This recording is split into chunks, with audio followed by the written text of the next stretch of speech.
tornado is possible through early evening. Locally heavy rainfall on top of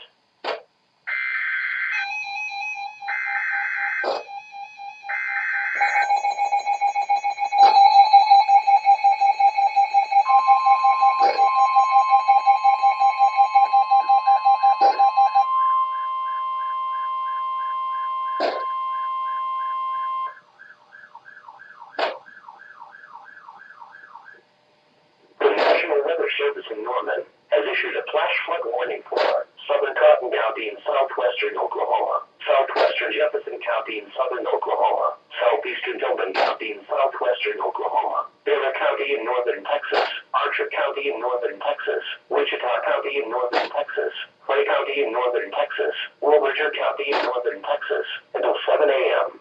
Dangerous flash flooding is already occurring. Rainfall amounts of over 3 inches by Tuesday evening and early this morning across western North Texas and far southern parts of Oklahoma. The heaviest, with amounts between 4 and 7 inches, extend from just west of Wichita Falls over Dwingling and near Lake Cap and Kickapoo to Scotland and Buffalo Springs. Some locations that will experience flooding include Wichita Falls, Vernon, Burnett, Henrietta, Seymour, Waurika, Archer City, Iowa Park, Electra, Holiday, Grandfield, Temple, Lay, Petrolia, Scotland, Burns, Dean, Chattanooga, Redwood, and Windhorst. Be especially cautious at night when it is harder to recognize the dangers of flooding. Turn around, don't drown when encountering flooded roads.